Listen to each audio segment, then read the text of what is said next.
السلام عليكم ورحمة الله.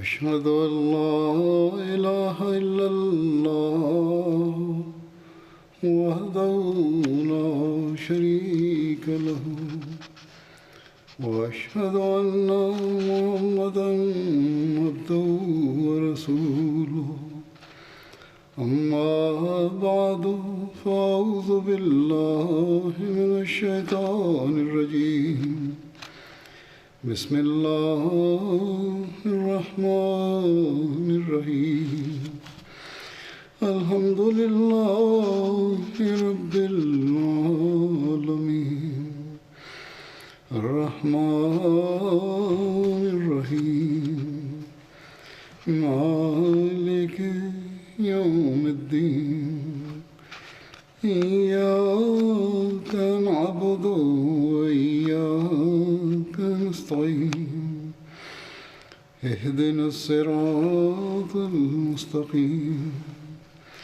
صراط الذين أنعمت عليهم غير المغضوب عليهم ولا الضالين.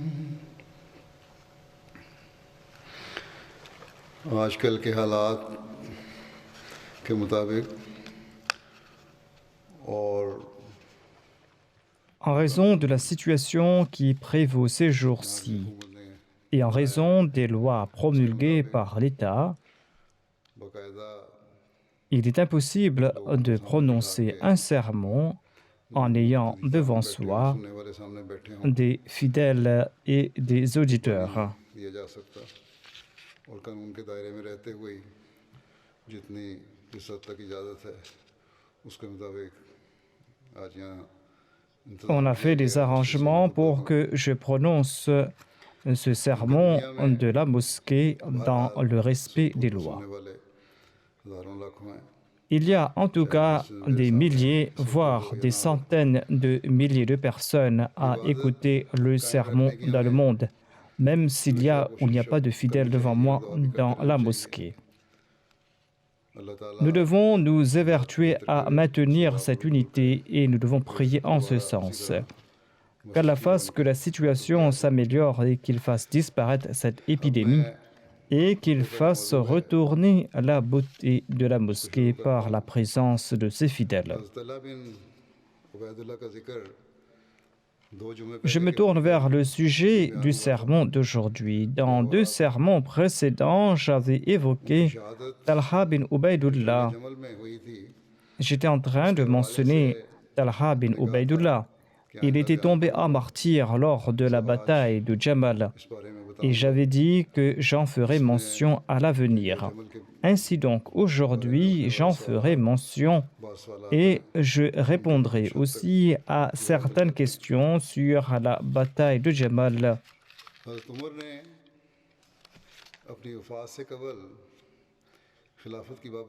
Avant son décès, le calife Omar avait mis en place un comité sur le califat. Un récit du Sahih al-Bukhari présente des explications à ce propos.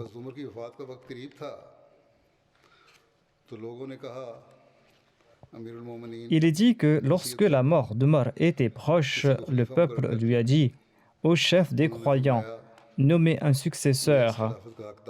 Omar a dit « À mes yeux, personne n'est plus apte à ce poste de califat que ceux avec lesquels le messager d'Allah sallallahu alayhi wa sallam était satisfait avant sa mort. »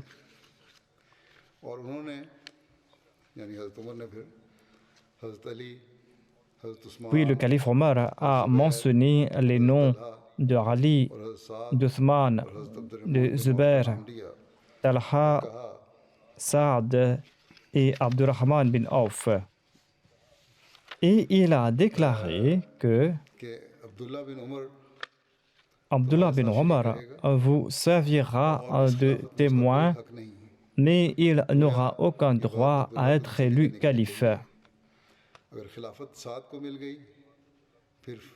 Le fait de servir de témoin le compensera de ne pas partager le droit de gouverner. Si Saad est élu calife, tout ira bien, sinon celui qui est élu parmi vous devra demander son aide, car je n'ai pas écarté en raison de quelque handicap ou en raison de quelque malhonnêteté de sa part. Le calife Omar a ajouté: je recommande à mon successeur de prendre soin des premiers émigrants et de reconnaître leurs droits et de protéger leur honneur et de protéger aussi leurs choses sacrées.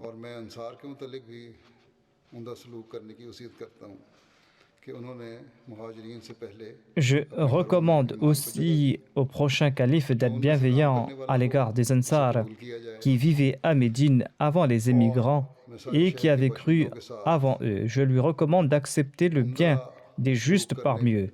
Et je lui recommande aussi qu'il soit bienveillant à l'égard de tous les habitants de la ville, car les habitants de la ville de Médine sont les protecteurs de l'islam. Et ils sont la source de richesse de l'islam et ils sont aussi la source de contrariété pour l'ennemi. Je lui recommande également que rien ne leur soit pris sauf de leur surplus avec leur consentement. Je lui recommande également qu'il fasse du bien aux Bédouins arabes car ils sont à l'origine des Arabes et la matière première de l'islam. Le prochain calife devra prendre de ce qui est inférieur de leurs biens et le distribuer aux pauvres parmi eux. Et je lui recommande également de respecter l'engagement pris avec les protégés, les ennemis d'Allah et de son envoyé, et de les défendre, et de ne pas les surcharger de ce qui dépasse leur capacité. Le rapporteur déclare: quand le calife Omar est décédé, nous l'avons emmené et nous sommes partis à pied. Abdullah bin Omar a salué Aïcha et a dit: Omar bin al-Khattab demande la permission d'entrer. Aïcha a dit: amenez-le. Il a été amené à l'intérieur de la chambre d'Aïcha et il a été enterré à côté de ses deux compagnons. Lorsqu'il a été enterré, eh bien, le groupe recommandé par le calife Omar a tenu une réunion. Ensuite, Abdurrahman bin Auf a déclaré: réduisez à 3 le nombre de candidats au poste de calife. Zubair a déclaré que je renonce à mon droit en faveur d'Abdurrahman bin Auf. Abdurrahman a ensuite dit à Othman et Ali: lequel d'entre vous est prêt à renoncer à son droit de candidature pour qu'il puisse choisir le meilleur d'entre vous, en gardant à l'esprit qu'Allah et l'islam seront ses témoins. Ces deux grandes personnalités, c'est-à-dire Othman et Ali, ont gardé le silence suite à cette déclaration. Abdurrahman a déclaré: souhaitez-vous me confier l'affaire? Je prends Allah comme témoin que je ne choisirai que le meilleur d'entre vous. Tous deux ont répondu à l'affirmatif. Ensuite, Abdurrahman a pris la main d'Ali et a déclaré: vous êtes apparenté au saint prophète Mohammed lui. Et vous êtes l'un des tout premiers musulmans, comme vous le savez très bien. Je vous demande donc par Allah de promettre que si je vous sélectionne comme calife, vous dirigerez en toute équité. Et si je choisis Othman comme calife, vous l'écouterez et vous lui obéirez. Puis il prit Othman en aparté et lui dit la même chose. Quand Abdurrahman a obtenu leur promesse, il a dit: Othman, levez la main, et il lui prêta allégeance. Et puis Ali lui a prêté le serment d'allégeance ainsi que les membres de la famille du saint prophète Mohammed. Ceci est un hadith tiré du recueil de Bukhari. Hazrat Muslim Maud explique ceci à propos de l'élection d'Othman comme calife. Il déclare: ayant été blessé et sentant qu'il vivait ces derniers moments, le calife Omar nomma 6 personnes d'entre lesquelles le prochain calife sera élu. Ces 6 personnes étaient Ali, Abdurrahman bin Auf, Saad bin Waqas, Zubair et Talha. इसके साथ ही हज़रत अब्दुल्ला बिन उमर को भी आपने इस मशवरे में शामिल करने के लिए मुकर्रर फरमाया मगर Le calife Omar avait aussi nommé Abdullah bin Omar comme membre de ce conseil, mais Abdullah bin Omar n'aura pas le droit d'être candidat à l'élection de calife. 3 दिन में फैसला करें और 3 दिन के लिए सुहैब को Le calife Omar avait enjoint que l'élection devra se faire dans un délai de 3 jours. Et durant ces 3 jours, Suhaib officiera comme imam. Miqdad bin Aswad devra superviser le conseil et réunir tous ses membres et leur enjoindre de rendre leur verdict. Miqdad devra lors du conseil monter la garde devant la porte, l'épée au clair. Tous les musulmans devront prêter le serment d'allégeance à celui qui aura un plus grand nombre de voix. Celui qui refusera de le faire sera mis à mort. Mais si 2 candidats ont tous 2 3 voix en leur faveur, celui que choisira Abdullah bin Omar sera élu calife. S'il n'est pas satisfait du choix, celui que choisira Abdurrahman bin Auf sera élu calife. Étant donné que Talha n'était pas présent à Médine, les 5 membres restants ont tenu conseil, mais ne sont pas arrivés à une décision. Après de longs débats, Abdurrahman bin Auf a déclaré « Celui qui souhaite retirer sa candidature peut le faire ». Étant donné que tout le monde était silencieux, Abdurrahman bin Auf a retiré son nom. Uthman en a fait de même, ainsi que les 2 autres. Ali est demeuré silencieux. En fin de compte, il a demandé à Abdurrahman bin Auf de promettre qu'il ne fera pas preuve de partialité dans sa décision. Abdurrahman bin Auf a fait cette promesse et le verdict a été placé entre ses mains. Abdurrahman bin Auf a visité toutes les maisons de Médine durant 3 jours et a demandé aux hommes et aux femmes de nommer celui qu'il élirait comme calife. Ils ont tous parlé en faveur d'Uthman. C'est ainsi qu'Abdurrahman bin Auf a nommé Uthman comme calife. C'était là un compte-rendu de Hazrat Muslim Maud basé sur divers récits historiques. Selon Fathul Bari, l'exégèse du Sahih al-Bukhari, Talha n'était pas présent au moment où le calife Omar avait fait ses derniers vœux. Il se peut qu'il soit retourné à Médine après la mort du calife Omar. On dit aussi qu'il était retourné après la fin du conseil électoral. Mais selon le récit le plus authentique, il était retourné après qu'on ait prêté allégeance au calife Othman. En tout cas, Othman a été élu calife et l'organisation a tourné comme à l'accoutumée. Quand le calife Othman est tombé en martyr, tout le monde a couru chez Ali, dont les compagnons et les tabéines. Ils clamaient tous en cours de route que Ali est l'émir des croyants, jusqu'à ce qu'il soit arrivé devant sa porte. Ils lui ont dit « Nous vous prêtons allégeance, tendez votre main, car vous êtes la personne la plus digne à cet égard. » Ali a répondu « Cette tâche revient aux compagnons de Badr et pas à vous. Celui qu'ils choisiront sera élu calife. » Ainsi, tous les compagnons de Badr se sont présentés à Ali et ils ont tous déclaré « Vous êtes la personne la plus digne à ce poste. Tendez votre main afin que nous puissions vous prêter allégeance. » Ali a demandé où sont Talha et Zubair. Talha est le premier à lui prêter allégeance verbalement et Saad est celui qui lui a prêté le serment d'allégeance sur les mains en premier. Suite à cela, Ali est monté sur la chaire de la mosquée. Talha était le premier à lui prêter allégeance. Zubair et les autres compagnons l'ont fait par la suite.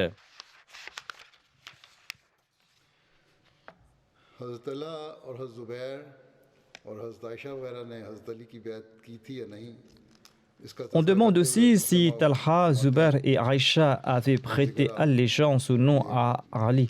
Hazrat Muslim Maud en a fait mention dans un de ses discours en répondant à certaines objections de Khaja Kamaluddin.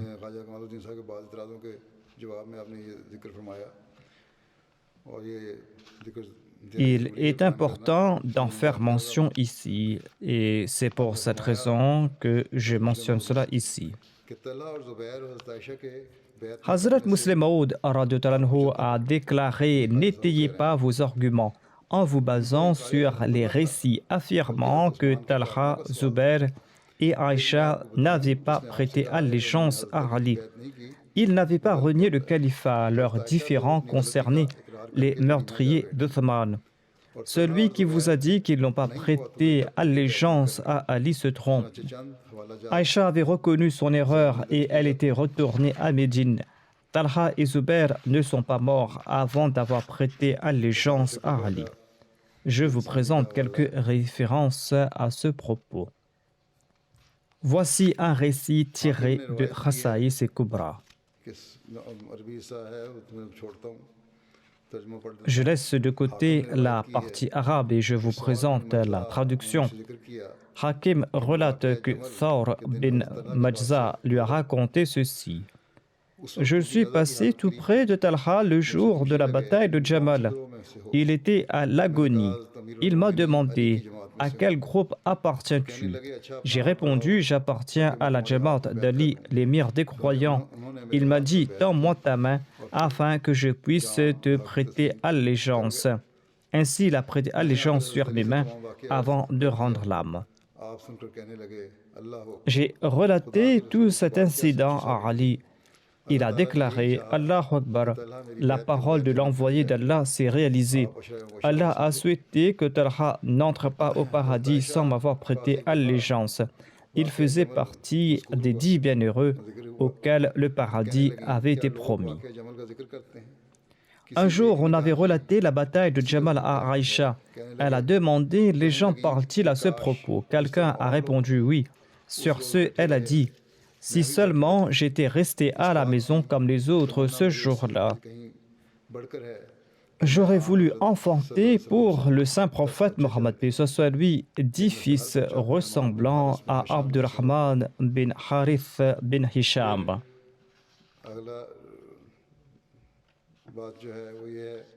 Talha et Zubair faisaient partie de ces 10 bienheureux auquel le saint prophète Mohammed, paix soit lui, avait donné la bonne nouvelle du paradis. La parole du saint prophète Mohammed, paix soit lui, s'accomplira certainement. D'ailleurs, ils avaient mis fin à leur soulèvement et ils s'étaient repentis. Ceci est un récit présenté par le Muslim Maud. Hazrat Muslim Maud évoque ici-bas le martyre d'Othman, le serment d'allégeance au Madali et la bataille de Jamal. Il déclare « Le groupe d'assassins s'était éparpillé et ils accusaient les autres afin de s'absoudre. Quand ils ont su que les musulmans avaient prêté allégeance à Ali, ils ont trouvé là une occasion propice pour le faire porter le chapeau. Et c'est d'ailleurs vrai que certains des assassins d'Othman s'étaient réunis autour d'Ali. Ceci a offert une occasion en or à ces rebelles et ces hypocrites. Certains d'entre eux sont partis pour la Mecque et ont poussé Aïcha à annoncer le djihad afin de venger Othman. Aïcha radhiyallahu anha a fait cette annonce et elle a demandé l'aide des compagnons. Talha et Zubair avaient prêté allégeance à Ali sur la condition qu'il se vengera dans les plus brefs délais contre les assassins d'Othman. Or, Ali ne jugeait pas opportun d'agir avec empressement. C'était en cela que résidaient leurs différends. Ali accordait prééminence à la protection de l'islam. Il n'y avait aucun mal à remettre à plus tard l'affaire des assassins. Il y avait aussi des différends concernant l'inculpation des assassins. Ali, tout naturellement, ne doutait pas que les chefs de file de cette rébellion étaient en effet ceux qui, à la première heure, s'étaient présentés à lui la mine toute triste pour lui faire part de leur crainte quant à la dissension qui sévirait en islam. Les autres avaient des doutes à leur propos. En raison de cette différence d'opinion, Talha et Zubair ont cru qu'Ali ne respectait pas sa promesse. Il lui avait prêté allégeance sur une condition qu'Ali n'avait pas respectée. C'est pour cette raison qu'ils se croyaient absous du serment d'allégeance aux yeux de la charia. Lorsqu'ils ont entendu l'annonce d'Aïcha, ils se sont joints à elle. Tous sont partis vers Bassoura. Le gouverneur de la ville a empêché les habitants de la ville de rencontrer Aïcha. Mais lorsqu'ils ont su que Talha et Zubair avaient prêté allégeance à Ali sur une condition, eh bien, la majorité d'entre eux se sont joints à eux. Quand Ali a eu la nouvelle de la présence de cette armée, il a préparé une autre armée et il est parti vers Bassoura. Là-bas, il a envoyé un émissaire à Aïcha, à Talha et à Zubair. L'émissaire s'est présenté en premier à Aïcha et il lui a demandé quelles étaient ses intentions. Elle a répondu qu'elle ne souhaitait que la réforme. Ensuite, l'émissaire est parti à la rencontre de Talha et de Zubair et il leur a demandé s'ils se battaient pour les mêmes raisons. Ils ont répondu à l'affirmatif. L'émissaire a expliqué « La méthode que vous avez adoptée n'est pas propice à la réforme. Cette méthode va engendrer que des troubles. La situation est telle dans le pays que si vous tuez un individu, des milliers d'autres se soulèveront pour le venger. Et d'autres personnes vont se joindre à eux pour les soutenir. » L'émissaire a ajouté que la réforme exige d'unir le pays dans un premier temps et de punir les fauteurs de troubles par la suite. Sinon, châtier le coupable dans cet état d'anarchie attisera davantage de troubles dans le pays. Il faudra établir l'autorité de l'État dans un premier temps et l'État va châtier les coupables. En entendant cela, tous deux ont déclaré que si telle est l'intention d'Ali, eh bien qu'il vienne, nous sommes prêts à le soutenir. Sur ce, cette personne a informé Ali et les représentants des deux parties se sont rencontrés et ils sont arrivés à la conclusion que la bataille était malvenue et qu'il fallait mieux se réconcilier. Lorsque les suivants d'Abdullah bin Saba et les assassins d'Othman ont entendu cela, ils étaient fort terrifiés. Un groupe parmi eux s'est réuni dans le secret et ils ont conclu que la réconciliation entre les musulmans leur sera très préjudiciable, car ils seront à l'abri du châtiment qu'ils méritaient pour avoir tué Ousmane tant que les musulmans vont s'entretuer. S'il y a la réconciliation entre les musulmans et s'il y a la paix entre eux, eh bien, ces rebelles ne seront pas en paix quant à eux. C'est pour cette raison qu'il fallait empêcher coûte que coûte la réconciliation. Entre-temps, Ali est arrivé et le lendemain, il a rencontré Zubair. Ali lui a dit « Vous avez préparé une armée pour vous battre contre moi, mais avez-vous aussi préparé l'excuse que vous présenterez à Dieu pour avoir pris les armes contre moi? Pourquoi souhaitez-vous détruire de vos mains cet islam établi au prix de grandes souffrances? Est-ce que je ne suis pas votre frère? Pourquoi naguère notre sang nous était-il interdit et qu'à présent il nous est permis de le faire couler? Cela aurait été permis si la donne avait changé, mais étant donné que rien n'a changé, quelle est la raison de ce conflit? Talha, qui était avec Zubair, a déclaré « Vous avez incité les gens à tuer Ousmane. » Ali a répondu quant à lui que « Je maudis ceux qui ont tué Ousmane. » Et Ali a dit à Zubair « Te souviens-tu quand le saint prophète Mohammed lui t'avait dit « Par Allah, un jour tu vas te battre contre Ali et tu seras injuste ce jour-là. » En entendant cela, Zubair est retourné vers son armée et il a juré qu'il ne se battra pas contre Ali. Et il a aussi avoué qu'il avait commis une erreur de jugement. Et quand la nouvelle s'est répandue, tout le monde était rassuré qu'il n'y aurait pas de bataille et qu'on allait se réconcilier. Mais les fauteurs de troubles étaient fort tourmentés. La nuit, ils ont comploté pour mettre fin à la trêve. Ceux qui étaient avec Ali devaient lancer la nuit un assaut contre l'armée d'Aïcha, de Talha et de Zubair. Et ceux des rebelles qui étaient dans l'armée de ces derniers devaient lancer un assaut la nuit contre l'armée d'Ali. Cela a semé la confusion et chacun pensait que l'autre l'avait trompé, tandis que c'était là un complot des partisans d'Abdullah bin Saba. Quand la bataille a éclaté, Ali a demandé qu'on informe Aïcha dans l'espoir qu'Allah mette fin à cette anarchie par son entremise. On a fait avancer le chameau d'Aïcha, mais les conséquences étaient encore plus dangereuses. Lorsque les fauteurs de troubles ont constaté que leur plan était renversé, ils ont commencé à décocher des flèches contre le chameau d'Aïcha. Celle-ci a commencé à crier « Cessez le combat !» Souvenez-vous d'Allah et du dernier jour. Mais les rebelles n'ont pas désisté et ils n'ont cessé d'envoyer des flèches contre le chameau d'Aïcha. Les gens de Bassora qui l'entouraient étaient fort courroucés de constater cet outrage à l'endroit de la mère des croyants. Ils ont dégainé leur épée et ont lancé l'assaut contre l'armée adverse. Le chameau d'Aïcha s'est retrouvé au centre de la bataille. Les compagnons et des braves l'ont entouré et ils ont été tués un par un sans pour autant abandonner les rênes du chameau de Hadrat Aïcha.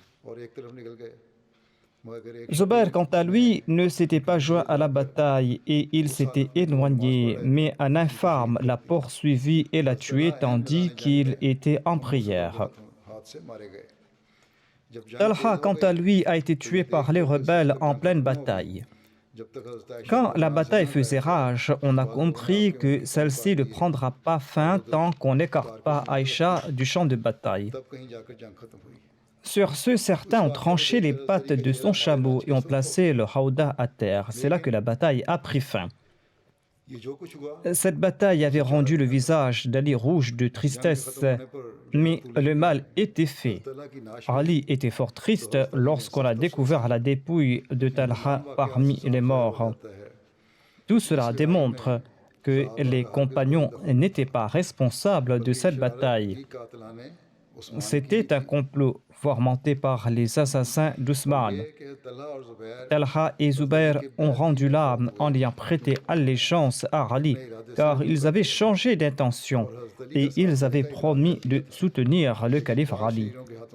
Mais ils ont été tués par des fauteurs de troubles. Et c'est pour cette raison qu'Ali a maudit leur assassin.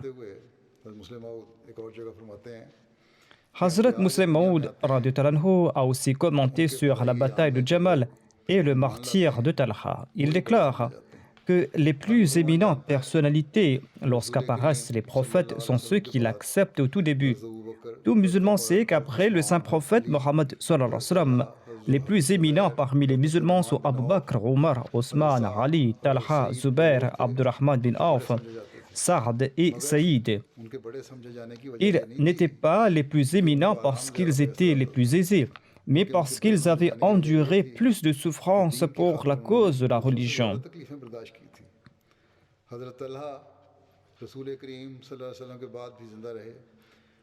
Talha était vivant après le saint prophète Mohammed paix soit lui.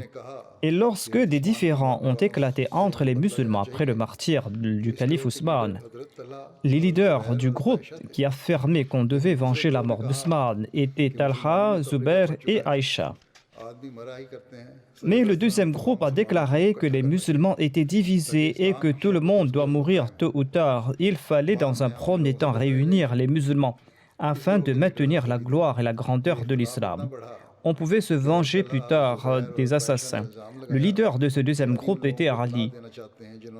Le différend a pris une telle ampleur que Talha, Zubair et Aïcha sont allés jusqu'à dire qu'Ali souhaitait protéger ceux qui ont tué Ousmane. Ali, quant à lui, les a accusés d'accorder priorité à leurs desseins personnels sur les avantages de l'islam. Ces différends avaient atteint leur paroxysme et la bataille a débuté entre eux. Aïcha était à la tête de son armée. Talha et Zubair avaient également participé à cette bataille. Zubair était dans la partie adverse, mais par la suite, il s'était mis à l'écart après avoir entendu Ali. Talha, quant à lui, souhaitait également se réconcilier, mais les hypocrites ou les fauteurs de troubles ont fomenté des troubles. En tout cas, la bataille faisait rage entre les deux groupes quand un compagnon a rencontré Talha et il lui a dit « Te souviens-tu du moment où nous étions tous deux en compagnie du saint prophète Mohammed paix soit lui ?» Le saint prophète Mohammed paix soit lui avait déclaré « Talha, un jour, toi et Ali, vous serez dans deux armées différentes. Ali aura raison et toi, tu seras dans l'erreur. » Les yeux de Talha se sont ouverts en entendant cela et il a déclaré « Oui, je me souviens de cette parole. » Et il a quitté cette armée sur le champ. Lorsqu'il quittait la bataille, afin que la parole du saint prophète, paix soit lui, s'accomplisse, un infâme qui était un soldat d'Ali l'a tué d'un coup de poignard dans le dos. L'assassin de Talha, croyant qu'il recevra une grande récompense, est parti voir Ali et lui a dit « Ô émir des croyants, je vous donne la bonne nouvelle de la mort de votre ennemi. » Ali lui a demandé « De quel ennemi parles-tu » L'autre a dit « Ô émir des croyants, j'ai tué Talha. » Ali lui a dit « Je te donne la bonne nouvelle de la part du saint prophète Mohammed paix soit lui que tu finiras en enfer. » Car il avait dit en présence de Talha et de la mienne que « Ô Talha, tu seras humilié pour la cause de la vérité et de la justice. Et quelqu'un te tuera, mais Allah le jettera en enfer. » Lorsque les soldats d'Ali, de Talha et de Zubair étaient face à face, Talha, qui était toujours sur place, avant qu'il ne quitte le champ de bataille, après qu'un compagnon lui rappelait ce hadith, eh bien Talha était en train de présenter ses arguments lorsque quelqu'un lui a dit « Ô toi le manchot, tais-toi » En effet, Talha avait complètement perdu l'usage d'une main. Lorsque l'autre a prononcé cette phrase, Talha lui a demandé « Sais-tu comment j'ai perdu cette main ?» Lors de la bataille d'Uhud, quand les musulmans se sont dispersés, il n'y avait que 12 personnes autour du saint prophète Mohammed paix soit lui. Nous étions entourés de 3000 soldats mécréants. Ils décochaient des flèches sur le saint prophète Mohammed paix soit lui de toutes parts. L'ennemi disait que si le saint prophète Mohammed paix soit lui mourait, eh bien tout ce conflit prendra fin. Toutes les flèches des arcs ennemis étaient dirigées sur le visage du saint prophète Mohammed paix soit lui. C'est là que j'ai placé ma main devant le visage du saint prophète. Et toutes les flèches ennemies ont atteint cette main tant et si bien que je l'ai perdue. Et il ne me restait que ce moignon. Mais je n'ai pas bougé ma main du visage du saint prophète Mohammed paix soit lui.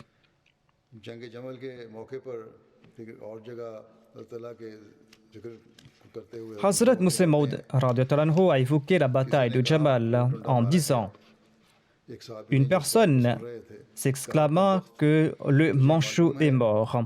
Les compagnons qui l'ont entendu ont déclaré « Malheureux, sais-tu pourquoi a-t-il perdu l'usage de sa main ?» Au cours de la bataille d'Uhud, lorsqu'en raison d'un malentendu, les troupes des compagnons fuyaient le champ de bataille, les mécréants ont appris que le saint prophète, paix soit lui, était seul avec quelques compagnons. Dès lors, un groupe de près de 3000 soldats les ont encerclés et des centaines d'archers ont brandi leur arc et ont visé le visage béni du saint prophète, paix soit lui, afin de le déchiqueter par une pluie de flèches. À ce moment, la personne qui s'était présentée pour protéger le visage béni du saint prophète, paix soit lui, était Talha. Il a placé sa main devant le visage du saint prophète, paix soit lui, et chaque flèche qui était tirée atteignait sa main au lieu d'atteindre le visage du saint prophète Mohammed paix soit lui. Ainsi, les flèches l'atteignaient et il a perdu sa main en raison du grand nombre de blessures. il a perdu complètement l'usage de sa main. Donc celui que tu appelles par mépris le manchot, eh bien sache que son handicap est une bénédiction que nous jalousons tous. रबी बिन हिराश से मरवी है कि मैं हज़रत अली के पास बैठा हुआ था। Rabbi bin Hiraj rapporte qu'il était assis en compagnie d'Ali lorsque Imran bin Talha est arrivé. Il a salué le calife Ali qui lui a dit « Bienvenue Imran bin Talha, bienvenue ». Imran bin Talha a déclaré « Ô émir des croyants, vous me souhaitez le bienvenu alors que vous avez tué mon père et vous avez pris mes biens. » Ali a répondu « Tes biens sont préservés séparément au sein de la Bayt al-Mal, tu pourras les récupérer demain matin. » Selon un autre récit, il a déclaré « Je les avais pris afin que les gens ne les détournent pas. »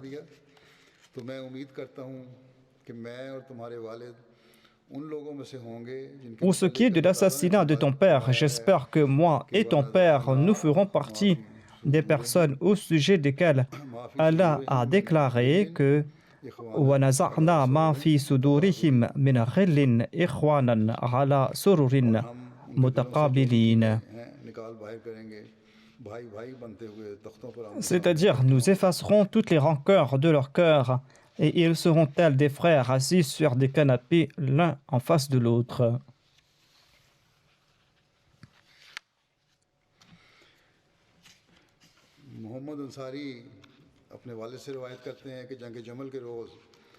Mohammed Ansari rapporte de son père que lors de la bataille de Jamal, un homme est venu voir Ali et lui a dit « Permettez à l'assassin de Talha d'entrer ». Le rapporteur a déclaré qu'il a entendu Ali dire « Annonce à l'assassin qu'il mérite l'enfer ». Lorsque Talha est tombé en martyr et qu'Ali a vu sa dépouille avec de la poussière au visage, eh bien, il a déclaré « Ô Abu Mohammed, cela est choquant pour moi de te voir ainsi sous les étoiles, enduit de poussière. » Ensuite, il a ajouté « Je fais part à Allah de mes erreurs et de ma tristesse. » Ensuite, il a prié pour qu'Allah répande sa grâce sur Talha.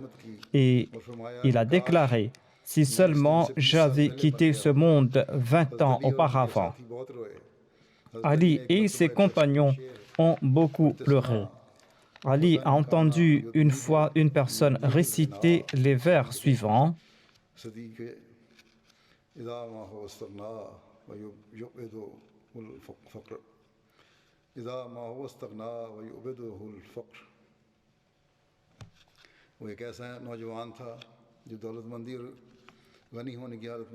Des vers dans lesquels il était dit « Il était tel un jeune homme qui s'entourait de ses amis lorsqu'il était riche, et lorsqu'il était dans le besoin, il s'éloignait d'eux. » Ali a déclaré « Ces vers s'appliquent à Abu Muhammad Talha bin Ubaydullah. » Qu'Allah répande sa grâce sur lui. Ici se terminent les récits sur Talha. Je vais présenter un écrit du Messie promet l'Islam par rapport à la situation actuelle. Il avait dit ceci à Mufti Mohammed Sadiq Saheb. « Gardez vos maisons illuminées et maintenez vos maisons très propres. » Il s'agit de l'époque où la peste se propageait. Il a déclaré « Il faut veiller également à la propreté des vêtements. » Le Messie promet l'Islam a ajouté « Ces temps-ci, les journées sont difficiles et l'air est toxique. » Et le fait de veiller à la propreté fait partie de la sunna. Dans le Saint-Coran, il est dit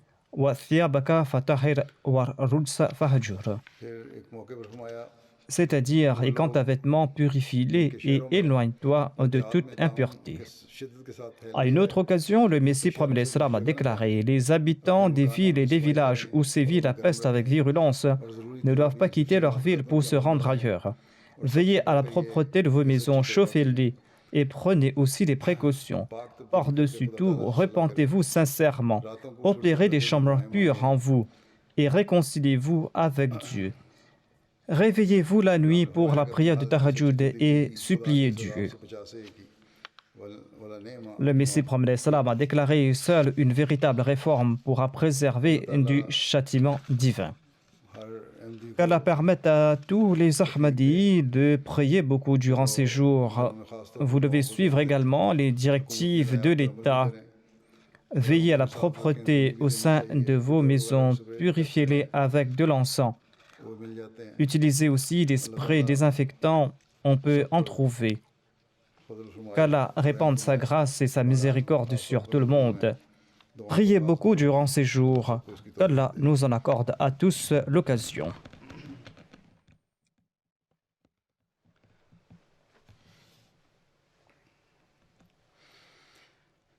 الحمد لله نحمده ونستعينه ونستغفره ونؤمن به ونتوكل عليه ونعوذ بالله من شرور أنفسنا ومن سيئات أعمالنا من يهده الله فلا مضل له ومن يضلل فلا هادي له ونشهد أن لا إله إلا الله ونشهد أن محمدا عبده ورسوله عباد الله رحمكم الله إن الله يأمر بالعدل والإحسان وإيتاء ذي القربى وينهى عن الفحشاء والمنكر والبغي يعظكم لعلكم تذكرون اذكروا الله يذكركم وادعوه يستجب لكم ولذكر الله أكبر